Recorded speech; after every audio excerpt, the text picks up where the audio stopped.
Assalamualaikum warahmatullahi wabarakatuh.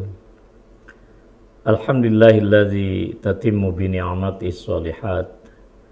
Wassalatu wassalamu ala Rasulillah khatamil anbiya'i wal mursalin habibina wa qaidina wa ala alihi wa sahbihi wa man tabi'ahu bi ihsanin ila yaumiddin.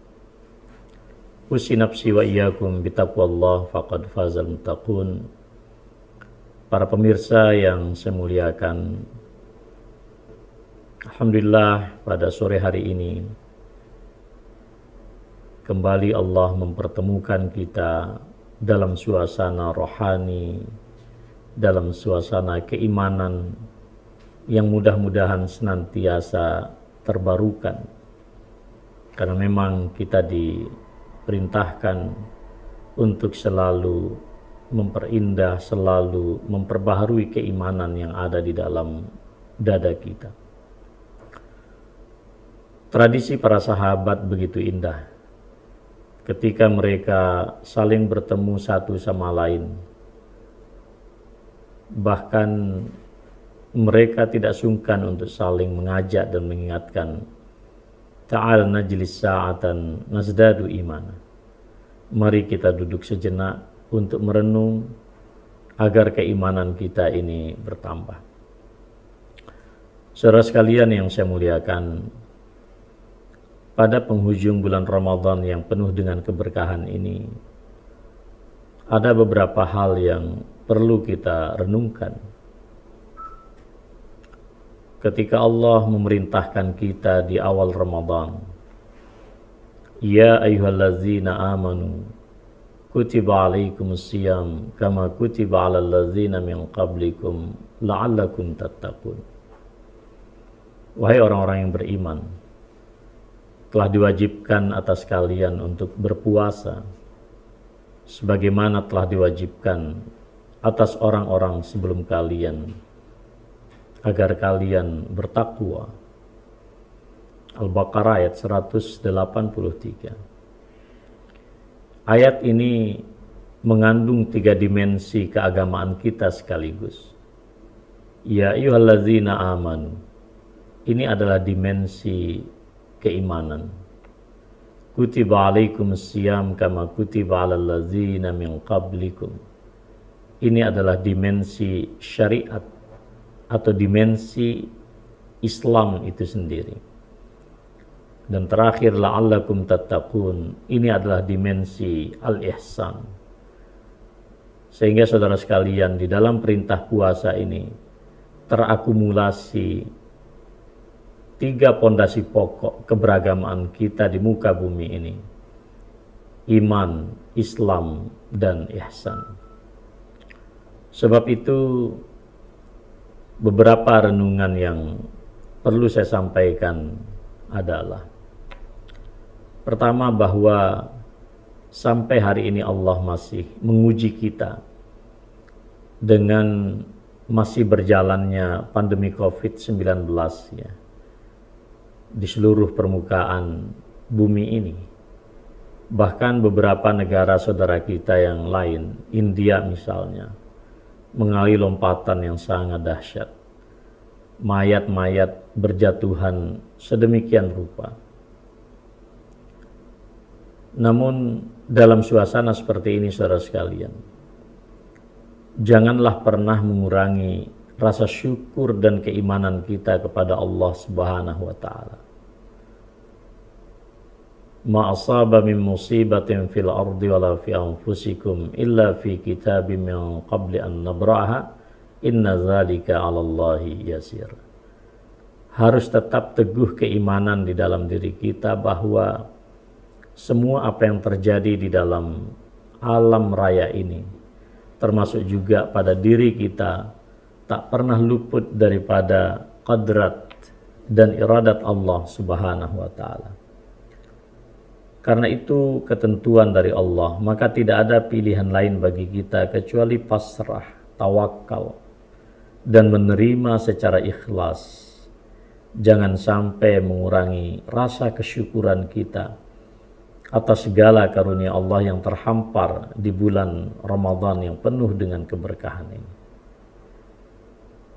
Kita yang mengucapkan alhamdulillahi ala kulli halin walhamdulillah fi kulli hal. Dalam keadaan yang kita rasakan baik, kita tetap memuji Allah. Bahkan dalam keadaan yang kita rasakan begitu menyesakkan kehidupan, tetap juga kita memuji Allah Subhanahu wa ta'ala. Kesyukuran ini insya Allah akan melahirkan berbagai macam karunia dan nikmat Allah yang lain. La in syakartum la azidannakum wa la in kafartum inna azabi lasyadid. Poin yang kedua, saudara sekalian yang saya muliakan, ketika Allah mensyariatkan Syam Ramadan kepada kita semua, Allah memiliki tujuan yang sangat fundamental. Allah menghendaki agar kita mencapai suatu ketakwaan yang menurut Rasulullah sallallahu alaihi wasallam at-taqwa hahuna. Takwa itu bersemayam di dalam qalbu. Dan para ulama kita juga memberikan penjelasan yang saya kira tidak sulit untuk kita cermati, tidak sulit untuk bisa diresapi. Ketakwaan adalah sikap mawas diri yang terinstal, yang terpatri di dalam diri kita tanpa ada rekayasa apapun. Satu rasa mawas diri yang berjalan secara alamiah karena ketulusan kita yang tinggi kepada Allah agar kita tidak ditimpa dengan berbagai macam siksa. Taqwa an taj'ala bainaka wa baina ma takhafuhu wiqayatan taqika minhu. Takwa itu adalah sikap hidup di mana kita membuat satu tameng perisai yang bisa memproteksi dan menyelamatkan kehidupan kita dari segala sesuatu yang tidak kita kehendaki. Tentu di situ juga ada azab Allah, ada murka Allah. Pertanyaannya adalah, sudahkah Syam yang kita lakukan sampai hari ini memberikan suatu tameng dan perisai pada diri kita sehingga kita tidak terjerumus di dalam apa yang dimurkai oleh Allah? Apakah itu kemaksiatan, apakah itu larangan-larangan? Jadi saudara sekalian yang saya muliakan, ini penting untuk kita muhasabah. Apakah setiap kita, saya sendiri dan saudara juga, sudahkah sampai pada suatu suasana batin, satu suasana mental, spiritual, bahwa kita merasakan satu ketakutan di hadapan Allah Subhanahu wa ta'ala. Wa amma man khafa maqama rabbih wa nahan nafsa 'anil hawa fa innal jannata hiyal ma'wa.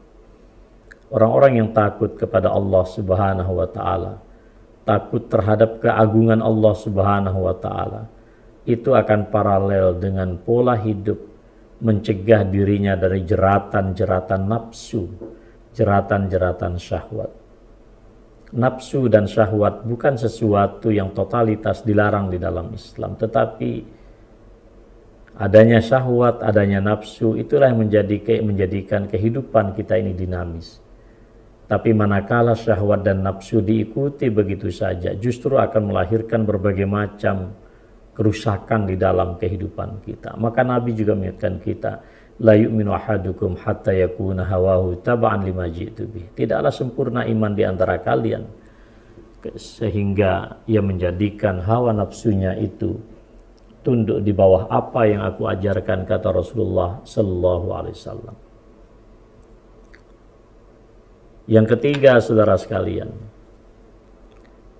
Rasulullah sallallahu alaihi wasallam juga mengajarkan kita tentang maqasidus syiyam selain apa yang disampaikan oleh Allah Subhanahu wa taala di dalam ayat yang saya sampaikan tadi.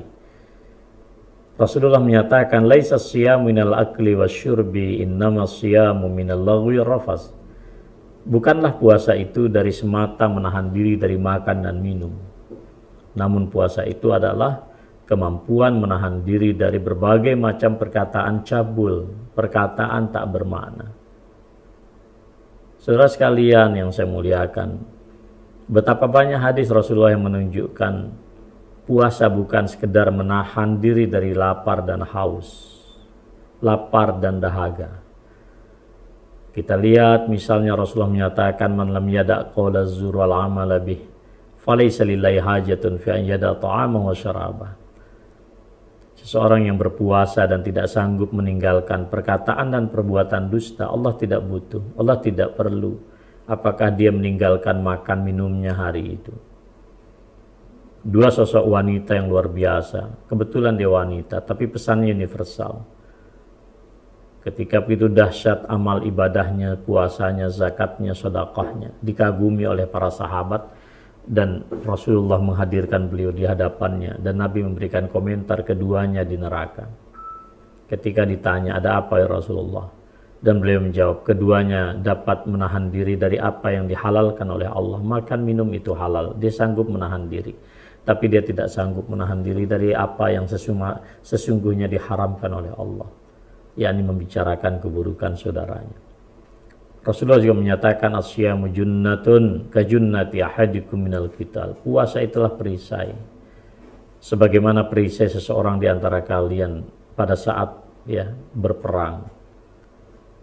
Tetapi bagaimana itu terjadi wahai Rasulullah? Kata para sahabat, beliau menyatakan, asyamu junnah ma lam yakhrikha bil ghibah. Memang puasa itu adalah suatu perisai, satu tameng, selama seseorang itu tidak merobek-robek perisai dan tamengnya.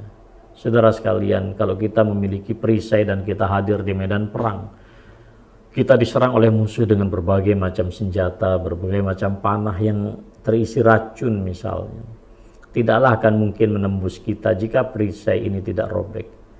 Namun jika perisai itu robek, apalah daya. Dan Rasulullah menyatakan, perisai itu robek karena memakan daging saudara sendiri. Nauzubillah min zalik. Kemudian yang terakhir, saudara sekalian yang saya muliakan, atau sebelum yang terakhir saya ingin sampaikan, 3 hadis Nabi menyatakan, man shoma Ramadan imanan wahtisaban ghufira lahu ma taqaddama min dzanbih. Siapa yang berpuasa Ramadan atas dasar keimanan dan pengharapan ridha Allah, diampuni segala dosanya. Yang kedua, man qama Ramadan imanan wahtisaban ghufira lahu ma taqaddama min dzanbi. Siapa yang menghidupkan malam-malam Ramadan atas dasar keimanan, atas dasar pengharapan ridha Allah, dosa-dosanya diampuni. Yang ketiga, man qama lailatal qadri imanan wahtisaban ghufira lahu ma taqaddama min dzanbi. Siapa yang menghidupkan malam Lailatul Qadar dengan penuh keimanan dan pengharapan ridha Allah, Allah akan ampuni segala dosanya.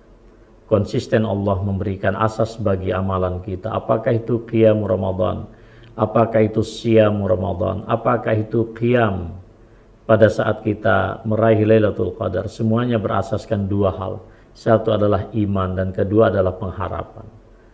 Maka pertanyaannya adalah, seberapa iman kita sudah bertambah di bulan Ramadan ini? Dan seberapa pula rasa pengharapan kita kepada Allah, ar-raja'u minallah, ar-raja'u minallah. Pengharapan kita kepada Allah semakin kokohkah? Ataukah kemudian pengharapan kita justru beralih kepada makhluk-makhluk yang diciptakan oleh Allah Subhanahu wa taala? Dan terakhir, saudara sekalian yang saya muliakan, Aisyah radhiyallahu taala anha begitu khawatir ketika beliau membaca surat Al-Mu'minun ayat 60, walladzina yu'tuna ma ataw wa qulubuhum wajilatun annahum ila rabbihim raji'un. Orang-orang yang mendermakan apa saja yang mereka dermakan di jalan Allah, harta, bahkan nyawa mereka direlakan untuk dikorbankan di medan jihad. Namun orang-orang yang melakukan kebaikan itu merasa sangat risau dan takut bila mana mereka mengingat tentang kematian. Aisyah berpikir, apakah mereka banyak melakukan kebaikan, mendermakan harta, bahkan nyawa, tapi diam-diam mereka korupsi, diam-diam mereka berzina, diam-diam mereka mabuk. Nabi menjawab dengan tegas, tidak wahai Aisyah, Mereka itu justru orang-orang yang banyak sekali sholat, banyak sekali puasa, dan banyak sekali bersedekah. Namun mereka adalah orang-orang yang takut bila mana amalan mereka itu ditolak oleh Allah Subhanahu wa taala. Ulaika yusari'una fil khairat. Mereka adalah orang-orang yang petarung di dalam mencari kebaikan. Saudara sekalian, Al-Hasan Al-Basri luar biasa memuji para sahabat dan tabi'in. Ami wallahi bit ta'at wajtahadu fiha walakinnahum yakhafuna alla yuqbala minhum. Demi Allah, para sahabat, para tabi'in, mereka sangat bersungguh-sungguh dalam melaksanakan ketaatan. Luar biasa, totalitas. Tetapi mereka sangat khawatir bila mana semua itu ditolak oleh Allah. Innal mu'mina jama' ihsanul khasiyah. Sungguhnya orang beriman yang hakiki selalu memadukan dalam kehidupan mereka ya, perbuatan ihsan yang baik, tapi juga rasa takut kepada Allah yang begitu tajam, begitu tinggi dalam hidupnya. Wa innal munafiqa jama'i sa'atan wa amna. Sementara orang munafik itu selalu gembira dengan berbagai macam ketimpangan, keburukan, kejahatan, ya. Namun mereka masih merasa aman dari tipu daya dan murka Allah Subhanahu wa taala. Jadi saudara sekalian, perlu kita bertanya, apakah Allah menerima semua amalan kita? Tentu kita berdoa, taqabbalallahu minna wa minkum, taqabbal ya karim. Allahumma innaka afuwun tuhibbul afwa fa'fu anni ya karim. Nasrun minallahi fatun qarib wa basyiril mu'minin. Wassalamualaikum warahmatullahi wabarakatuh.